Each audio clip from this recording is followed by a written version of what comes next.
On this World Humanitarian Day, I am particularly concerned with the situation in Ethiopia.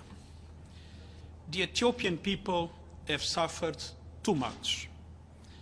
Humanitarian conditions are hellish. Millions of people are in need, infrastructure has been destroyed, and we have heard first-hand accounts of women who have been subjected to unspeakable violence. And the spread of the conflict has ensnared even more people in its horror. It is time for all parties to recognize that there is no military solution. And it's vital to preserve the unity and stability of Ethiopia, which is critical to the region and beyond. To give peace a chance, I'm making an appeal for action on 3 fronts. First, I call on all parties to immediately cease hostilities. Second, unrestricted humanitarian access everywhere must be guaranteed, together with the re-establishment of public services in all affected areas. And third, conditions must be created to allow for the start of an Ethiopian-led political dialogue to find a solution for the crisis. Such a dialogue can contribute to addressing the underlying causes of the conflict and ensure Ethiopian voices direct the pathway to peace.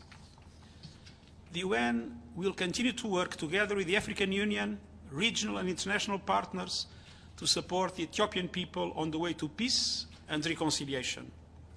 Now is the time to put an end to the suffering. All of these steps are critical to make it happen. Thank you. Hi, Secretary General Sherwin Briceby, South African Broadcasting. You call for a cessation of hostilities, unrestricted access in terms of humanitarian access and political dialogue. What support do you expect the Security Council to give you in terms of that call?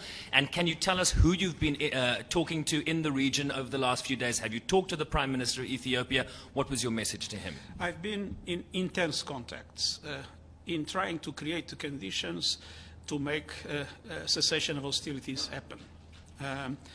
I consulted with Chairperson Faki in order to guarantee that the UN and the AU will be in the same line, and we see eye to eye on what needs to be done.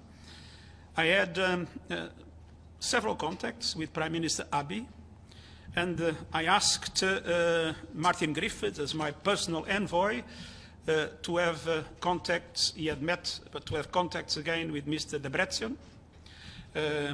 And we did everything to try to convince both sides of the importance of a cessation of hostilities. At the same time, I've been talking to several countries in the region, and I've been noticing that there is, in all countries of the region, a clear perspective that it's essential to preserve the unity and stability of Ethiopia, and it's essential to end the hostilities. Now, I've been in close contact also with other initiatives. There is an American initiative taking place, as we know, so we are all, I believe, pushing in the same direction. I briefed the Security Council yesterday, and the Security Council will be meeting again next week, and I hope that this appeal that I make can be shared by the whole of the international community. Thank you very much, Mr. Secretary General. The Ethiopian government has been blocking all humanitarian aid from getting into Tigray to the point where NGO staffs and others have been having to ration their own food, and people are starving. What can the UN do? What should the UN do to try and end this blockade and get food to the people in need?